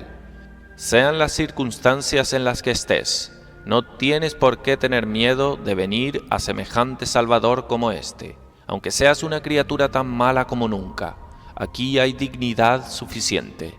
Aunque seas una criatura tan pobre como nunca, y vil e ignorante, no hay peligro de ser despreciado, pues aunque Él sea mucho mayor que tú, Él es también inmensamente más humilde que tú. Cualquiera de vosotros que es padre o madre, no despreciará uno de vuestros propios hijos, que viene a vosotros en angustia. Mucho menos peligro hay de que Cristo te desprecie, si tú en tu corazón vienes a Él. Aquí déjeme protestar un poco con el alma pobre, cargada, angustiada. Primero, ¿de qué tienes miedo? ¿Que no te atreves a llevar tu alma a Cristo? ¿Tienes miedo de que Él no pueda salvarte? ¿Que no es fuerte lo suficiente para conquistar tus enemigos de tu alma? Pero, ¿cómo puedes desear a alguien más fuerte que al Dios fuerte? Como Cristo es llamado en Isaías 9:6, ¿necesitas algo mayor que la fuerza infinita? ¿Tienes miedo de que Él no esté dispuesto a rebajarse tan bajo como para que tome alguna nota de gracia de ti? Pero entonces míralo a Él, mientras permaneció en el cuadrilátero de los soldados, exponiendo su bendito rostro para ser abofeteado y escupido por ellos. Míralo amarrado con su espalda descubierta para los que le golpearon, y míralo colgado en la cruz. ¿Crees que quien tuvo condescendencia suficiente para rebajarse a estas cosas, y eso por los que le crucificaron, estará indispuesto a aceptarte si vienes a Él? ¿O tienes miedo de que si te acepta, que Dios el Padre no aceptará de Él que te acepte? Pero considera, ¿rechazará Dios a su propio Hijo, en quien está su infinito deleite y ha estado desde toda la eternidad, y que está tan unido a Él que si le rechazase no se rechazaría a sí mismo? Segundo, ¿qué deseas que debería haber en un Salvador que no hay en Cristo? ¿O en dónde desearías que un Salvador debería estar aparte de donde está Cristo? ¿Qué excelencia hay que falte? ¿Qué hay que sea grande o bueno? ¿Qué hay que sea venerable o encantador? ¿Qué hay que sea adorable y entrañable? ¿O qué se te ocurre que sería alentador que no sea hallado en la persona de Cristo? ¿Querrías que tu Salvador fuese grande y honorable porque no estás dispuesto a estar en deuda con una persona vil? ¿Y no es Cristo una persona honorable lo suficiente digno de que dependas de Él? ¿No es Él una persona alta lo suficiente digna para ser designado a una obra tan honorable como tu salvación? ¿Querrías solo tener un Salvador de alto grado, pero no lo tendrías a pesar de su exaltación y dignidad, hecho también de bajo grado, para que pudiese tener experiencia de aflicciones y pruebas, para que por las cosas que sufrió pudiese aprender a compadecerse de los que sufren y son tentados? ¿Y no ha sido Cristo hecho bajo lo suficiente por ti? ¿No has sufrido lo suficiente? ¿No querrías solo que Él tuviese la experiencia de las aflicciones que tú sufres ahora, sino también esa ira espantosa que tú temes de la otra vida, para que pudiese saber cómo compadecerse de los que están en peligro de ella y con miedo de ella? Este Cristo ha tenido la experiencia de eso, experiencia la cual le dio una gran conciencia de ello, 1000 veces más que la que tú tienes, o que cualquiera vivo tiene. ¿Querrías que tu Salvador fuese alguien que esté cerca de Dios para que su mediación pudiese prevalecer con Él?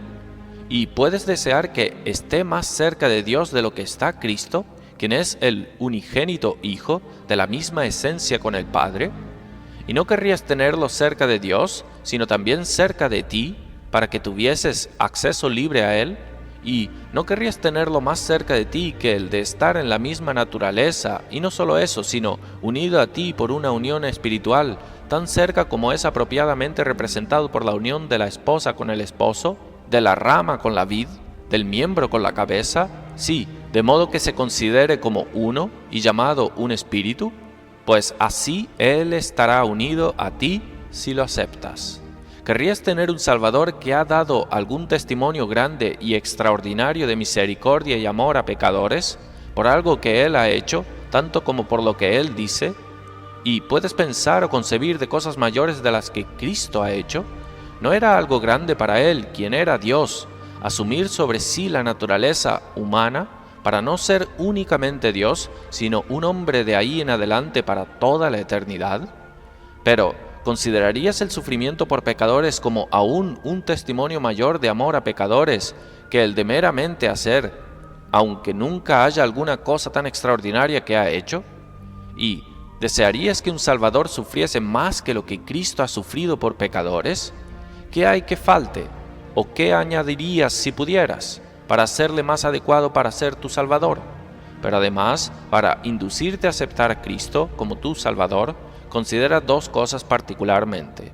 Primero, cuánto aparece Cristo como Cordero de Dios en sus invitaciones a ti a venir a Él y confiar en Él. Con qué gracia y bondad dulce de vez en cuando te llama e invita, como Proverbios 8:4, oh hombres, a vosotros clamo, dirijo mi voz a los hijos de los hombres. Isaías 55:1-3, a todos los sedientos, venid a las aguas, y los que no tienen dinero, venid, comprad y comed. Venid, comprad sin dinero y sin precio. Qué gracioso es Él aquí invitando a todos los que tienen sed, y repitiendo su invitación una y otra vez. Venid a las aguas, venid, comprad y comed. Y declarando la excelencia de la hospitalidad a la que te invita a que aceptes. Venid, comprad vino y leche, y asegurándote de que tu pobreza y de no tener nada para pagar por ello, no será ninguna objeción. Venid los que no tienen dinero, venid sin dinero y sin precio. Y los argumentos de gracia y protestas que usa contigo, como sigue: ¿por qué gastáis el dinero en lo que no es pan, y vuestro trabajo en lo que no sacia? Oídme atentamente y comed del bien, y se deleitará vuestra alma con grosura. Es como decir, es completamente innecesario que continúes trabajando y fatigándote por lo que nunca servirá a tu causa, buscando descanso en el mundo y en tu propia justicia. He hecho abundante provisión para ti, de lo que realmente es bueno, y satisfará plenamente tus deseos, y satisfará tu objetivo, y está listo para aceptarte.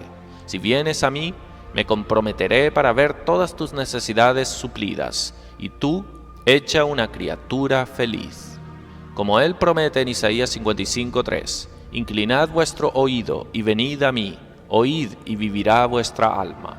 Y haré con vosotros pacto eterno, las misericordias firmes a David. Y también Proverbios 9 al principio. Qué gracioso y dulce es la invitación ahí. Dice a cualquier simple, ven acá. Aunque sea una criatura tan pobre, ignorante y ciega como nunca, venid, comed mi pan, y bebed del vino que yo he mezclado. Tú estás en una condición pobre, hambrienta, y no tienes nada con lo que alimentar tu alma perecedera. Tú has estado buscando algo, pero todavía permaneces destituido. Oye, cómo Cristo te llama a que comas de este pan, y a que bebas del vino que Él ha mezclado. Y cómo aparece Cristo como Cordero en Mateo 11:28-30.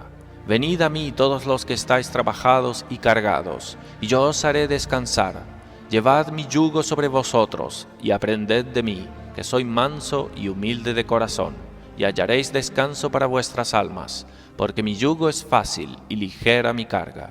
Oh, tu alma pobre afligida, quienquiera que sea que tiene miedo de que nunca será salvo, considere que lo que Cristo menciona es tu mismo caso, cuando llama a los que están trabajados y cargados, y cómo de repetidamente te promete descanso si vienes a Él. En Mateo 11:28 Él dice, os haré descansar. Y en Mateo 11:29, hallaréis descanso para vuestras almas. Esto es lo que tú quieres. Esta es la cosa que has estado buscando por tanto tiempo en vano. Oh, qué dulce sería el descanso para ti si solo pudieras obtenerlo. Ven a Cristo y lo obtendrás. Y oye cómo Cristo, para animarte, se representa como un cordero. Él te dice que es manso y humilde de corazón. ¿Y tienes miedo de venir a tal persona? Y de nuevo, Apocalipsis 3:20. He aquí, yo estoy a la puerta y llamo. Si alguno oye mi voz y abre la puerta, entraré a él y cenaré con él y él conmigo. Cristo condesciende no solo a llamarte a Él, sino que Él viene a ti. Él viene a tu puerta y llama. Él podría enviar a un oficial y detenerte como un rebelde y vil malhechor. Pero en vez de eso, Él viene y llama a tu puerta y busca que lo recibas en tu casa como tu amigo y salvador. Y no solo llama a tu puerta, sino que permanece ahí esperando mientras eres retraído y estás indispuesto. Y no solo eso, sino que Él hace promesas de lo que hará por ti si lo admites, de los privilegios a los que Él te admitirá. Él cenará contigo y tú con Él. Y de nuevo Apocalipsis 22, 16 y 17.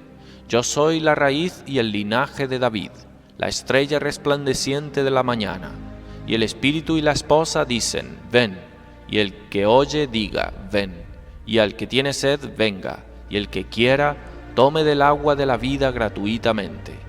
Cómo Cristo graciosamente pone aquí delante de ti su propia excelencia encantadora, atractiva, y cómo condesciende para declararte no solo su propia invitación, sino la invitación del Espíritu y la novia, si por cualquier medio Él pudiera animarte a venir, y cómo invita a todos los que quieren a tomar del agua de la vida gratuitamente, a que la tomen, un don gratuito, por muy precioso que sea, y aunque sea el agua de vida. Segundo, si vienes a Cristo, Él aparecerá como un león, en su glorioso poder y dominio, para defenderte.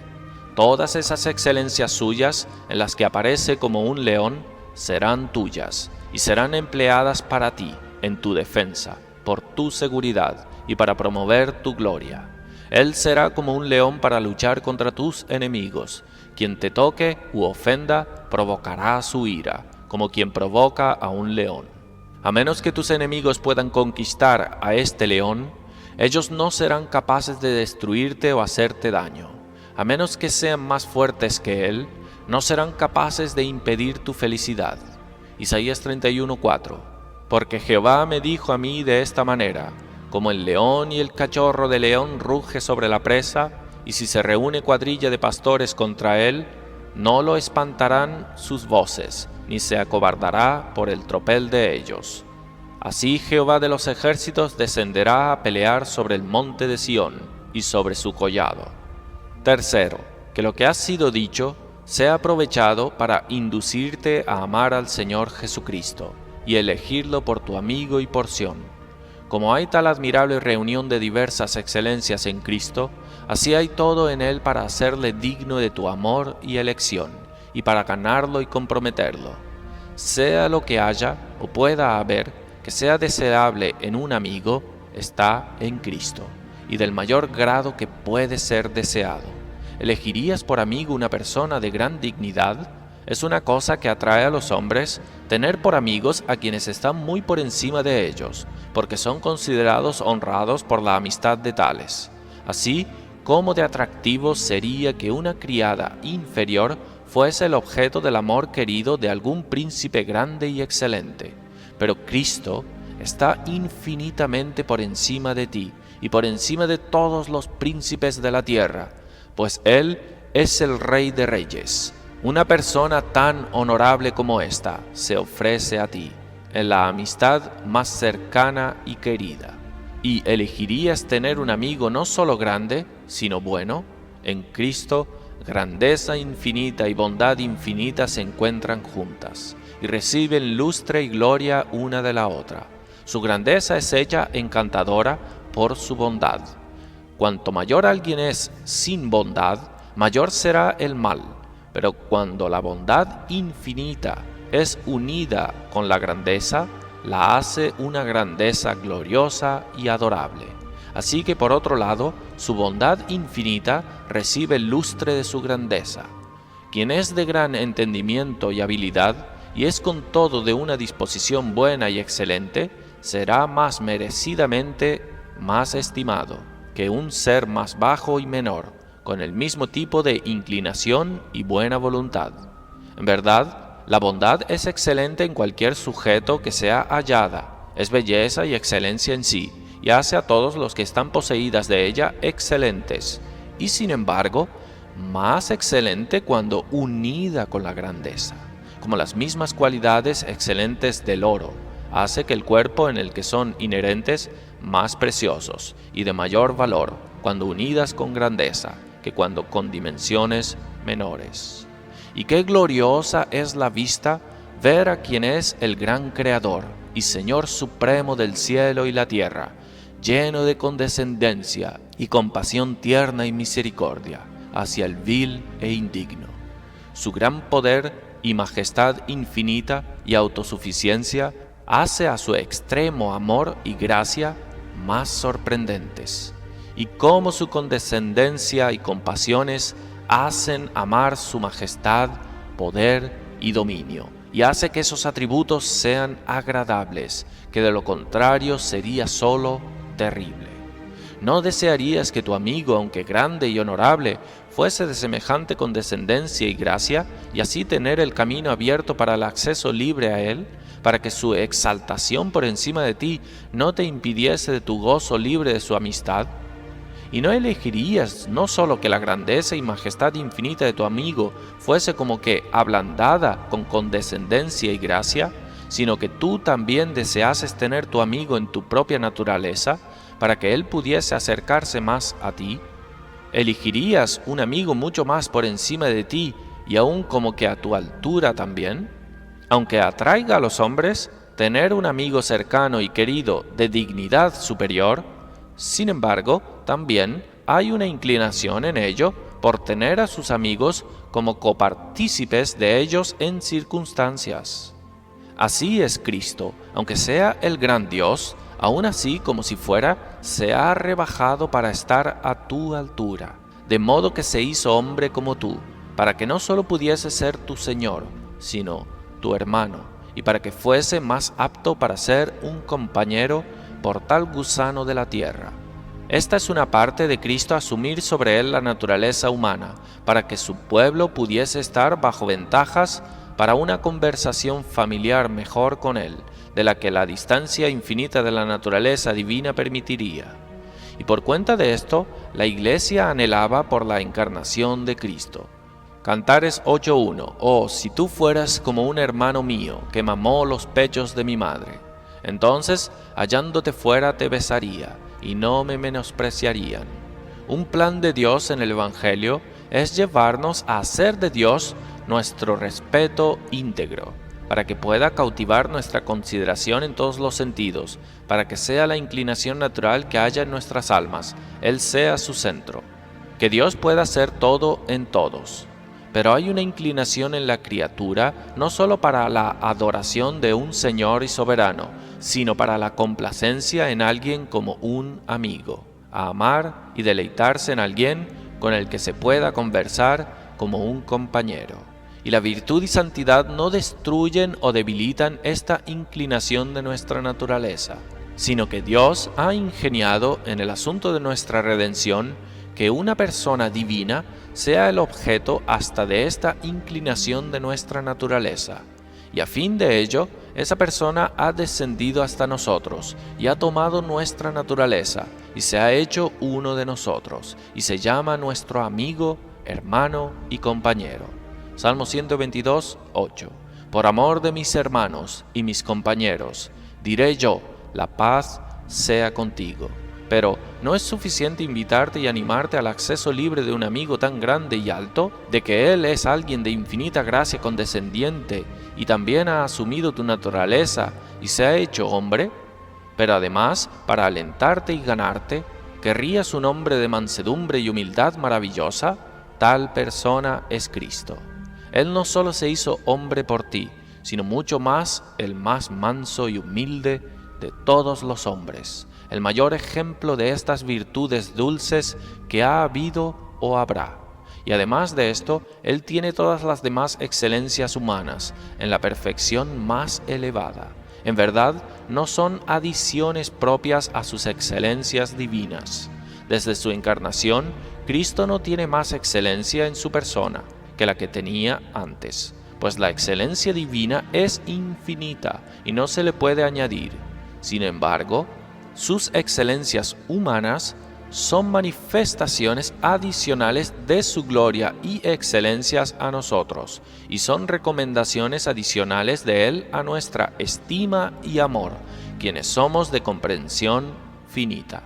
Aunque sus excelencias humanas no sean sino comunicaciones y reflejos de las divinas, y aunque esta luz, como reflejada, se queda infinitamente corta de la fuente divina de luz, en su gloria inmediata, sin embargo, el reflejo no brilla sin sus propias ventajas, como es presentada a nuestra vista y afección. Como la gloria de Cristo aparece en las calificaciones de su naturaleza humana, nos aparece en excelencias que son de nuestro propio género y son ejercidas en nuestra propia manera y forma, y así, en algunos respectos, son peculiarmente adecuadas para invitar nuestro conocimiento y atraer nuestras afecciones. La gloria de Cristo, como aparece en su divinidad, aunque sea mucho más brillante, también deslumbra más nuestros ojos y excede la fuerza o comprensión de nuestra vista.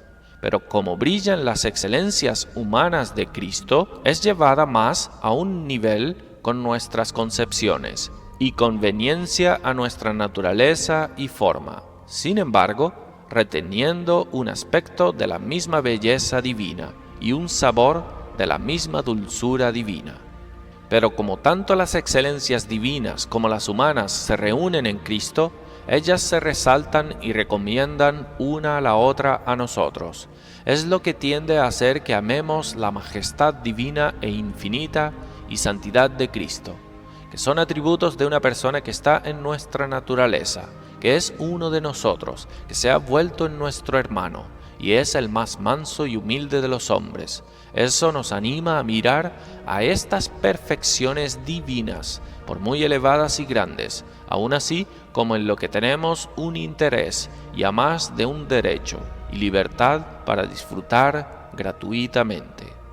Y por otro lado, cuánto más glorioso y sorprendente la mansedumbre, humildad, obediencia y renuncia y otras excelencias humanas de Cristo aparecen, cuando consideramos que están en una persona tan grande como el Hijo Eterno de Dios, el Señor del cielo y de la tierra.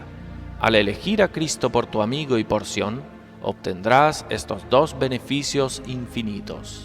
Primero, Cristo se dará a ti, con todas esas varias excelencias que se encuentran en Él, para tu gozo pleno y eterno. Para siempre te tratará como su querido amigo, y tú en breve estarás donde Él está, y contemplarás su gloria, y habitarás con Él, en la comunión y gozo más libre e íntimo. Cuando los santos lleguen al cielo, no verán meramente a Cristo, y tendrán que ver con Él como súbditos y siervos, como un Señor y soberano glorioso y gracioso. Pero Cristo los recibirá como amigos y hermanos. Esto lo podemos aprender por la manera en la que Cristo conversa con sus discípulos aquí en la tierra. Aunque Él fuera su Señor soberano y no negó, sino que requirió su respeto y adoración suprema, sin embargo, no los trató como los soberanos terrenales suelen tratar a sus súbditos. No los mantuvo a una distancia terrible, sino que todo el tiempo conversaba con ellos con la mayor familiaridad amistosa, como un padre en medio de una compañía de hijos, sí, como hermanos. Así hizo con los 12 y también con María, Marta y Lázaro. Él les dijo a sus discípulos que no los llamó siervos, sino amigos, y leemos de uno de ellos que se reclinó en su pecho. Y sin duda que Él no tratará a sus discípulos con menos libertad y cariño en el cielo. Él no los mantendrá a una distancia mayor por estar en un estado exaltado, sino que más bien los llevará a un estado de exaltación con Él. Este será el provecho que Cristo hará de su propia gloria, hacer que sus amados amigos participen con Él, para glorificarlos en su gloria, como dice a su Padre. Juan 17, 22 y 23. La gloria que me diste, yo les he dado, para que sean uno, así como nosotros somos uno. Yo en ellos, etc. Hemos de considerar que aunque Cristo es grandemente exaltado, aún así es exaltado no como una persona privada, para sí mismo solamente, sino como cabeza de su pueblo. Él es exaltado en el nombre de ellos y por cuenta de ellos, como las primicias, y como representando toda la cosecha. Él no es exaltado para que pueda estar a una distancia mayor de ellos, sino para que puedan ser exaltados con Él. La exaltación y honor de la cabeza no es dejar una distancia mayor entre la cabeza y los miembros, sino que los miembros tengan la misma relación y unión con la cabeza que tenían antes, y sean honrados con la cabeza, y en vez de la distancia ser mayor, la unión será más cercana y más perfecta.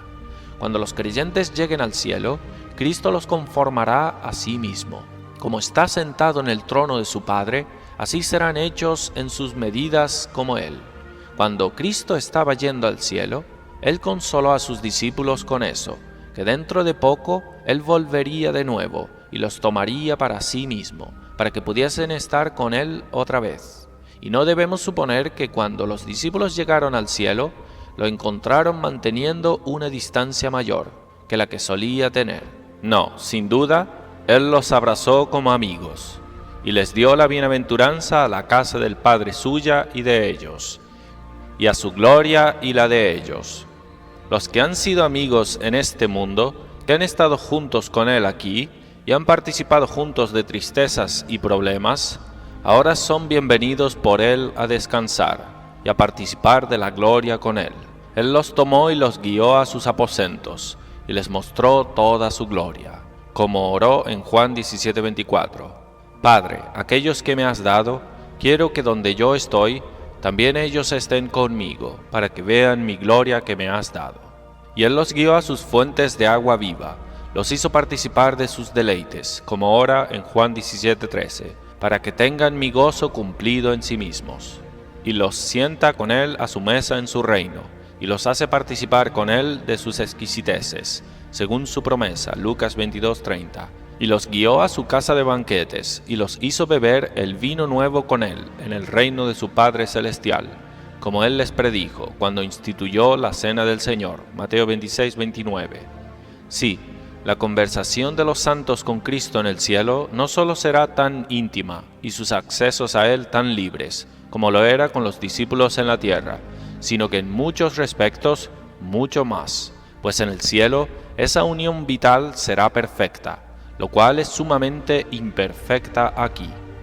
Mientras los santos están en este mundo, hay muchos restos grandes de pecado y oscuridad, que los separa o desune de Cristo, lo cual entonces será todo removido. Este no es un tiempo para ese conocimiento pleno y esas manifestaciones gloriosas de amor, que Cristo planea para su pueblo en la otra vida, lo cual parece ser indicado por el discurso de Cristo a María Magdalena, cuando estaba lista para abrazarlo, cuando lo encontró después de su resurrección. Juan 20:17. No me toques, porque aún no he subido a mi Padre. Cuando los santos vean la gloria y exaltación de Cristo en el cielo, ciertamente poseerá sus corazones con la mayor admiración y respeto adorable, pero no los asombrará en ninguna separación, sino que servirá solo para aumentar su sorpresa y alegría, cuando hallen que Cristo se condesciende a admitirlos a tal acceso íntimo, y tan libre y plenamente se comunique a ellos. De modo que si elegimos a Cristo por nuestro amigo y porción, en la otra vida seremos recibidos así a Él, que no habrá nada que impida el gozo más pleno de Él, para la satisfacción de los mayores anhelos de nuestras almas. Podemos coger nuestro máximo impulso para gratificar nuestro apetito espiritual de estos placeres santos. Cristo dirá entonces, como en Cantares 5:1, «Comed, amigos, bebed en abundancia, oh amados». Y este será nuestro recibimiento por toda la eternidad. Nunca habrá ningún final para esta felicidad, o alguna cosa que interrumpa nuestro gozo, o en lo más mínimo que nos moleste. Segundo, al estar unido a Cristo, tendrás una unión más gloriosa con y del gozo de Cristo el Padre, que lo de lo contrario podría ser. Pues en esto la relación de los santos con Dios se vuelve mucho más cercana. Son los hijos de Dios de un modo mayor, que de lo contrario podría ser. Por ser miembros del propio Hijo natural de Dios, ellos en un sentido son participantes de su relación con el Padre. No solo son hijos de Dios por regeneración, sino por un tipo de comunión en la filiación del Hijo eterno. Esto parece querer decirse en Gálatas 4 del 4 al 6, pero cuando vino el cumplimiento del tiempo, Dios envió a su Hijo, nacido de mujer y nacido bajo la ley, para que redimiese a los que estaban bajo la ley, a fin de que recibiésemos la adopción de hijos. Y por cuanto sois hijos, Dios envió a vuestros corazones el Espíritu de su Hijo, el cual clama, Abba Padre. La Iglesia es la hija de Dios, no solo porque la engendró por su palabra y Espíritu, sino porque ella es la esposa de su Hijo eterno. De modo que siendo miembros del Hijo, somos participantes en nuestra medida del amor del Padre al Hijo y complacencia en Él. Juan 17:23. Yo en ellos y tú en mí. Los has amado a ellos como también a mí me has amado. Y Juan 17:26. Para que el amor con que me has amado esté en ellos y yo en ellos. Y Juan 16:27. Pues el Padre mismo os ama, porque vosotros me habéis amado y habéis creído que yo salí de Dios. Entonces, según nuestras capacidades, seremos participantes del gozo que el Hijo tiene de Dios y tendremos su alegría cumplida en nosotros. Juan 17:13. Y por medio de esto entraremos a un gozo inmensamente mayor, más íntimo y pleno de Dios, que de lo contrario podría ser. Pues sin duda hay una intimidad infinita entre el Padre y el Hijo, lo cual es expresado por el estar en el seno del Padre. Y los santos, al estar en Él, en sus medidas y maneras, participarán con Él en ella, y de su bienaventuranza. Y así el asunto de nuestra redención es ordenado, que por ella somos llevados a un tipo inmensamente más exaltado de unión con Dios y gozo de Él, tanto del Padre como del Hijo, que de otra manera podría ser. Pues Cristo, estando unido a la naturaleza humana, tenemos la ventaja para un gozo más libre y lleno de Él, que podríamos haber tenido si Él hubiera permanecido solo en la naturaleza divina. Entonces, de nuevo, a nosotros estar unidos a la persona divina, como sus miembros, podemos tener una unión e interacción más íntima con Dios el Padre, quien está solo en la naturaleza divina, que de otra manera sería. Cristo, quien es una persona divina, al asumir nuestra naturaleza, desciende de la distancia y altura infinita por encima de nosotros y es acercado a nosotros, por lo que tenemos la ventaja para el gozo pleno de Él. Y por otro lado, a nosotros estar unidos en Cristo, una persona divina, por decirlo así, ascendemos hasta Dios, a través de la distancia infinita, y tenemos por esto la ventaja para el gozo pleno de Él también. Este era el plan de Cristo, llevarlo a cabo, que Él y su Padre y su pueblo pudiesen todos estar unidos en unidad. Juan 17, del 21 al 23, para que todos sean uno, como tú, oh Padre, en mí y yo en ti, que también ellos sean uno en nosotros, para que el mundo crea que tú me enviaste. La gloria que me diste yo les he dado, para que sean uno, así como nosotros somos uno. Yo en ellos y tú en mí, para que sean perfectos en unidad. Cristo lo ha llevado a cabo, que los que el Padre le ha dado sean traídos a la familia de Dios, que Él y su Padre y su pueblo sean como que una sociedad, una familia, que la Iglesia sea como que admitida en la sociedad de la bendita Trinidad.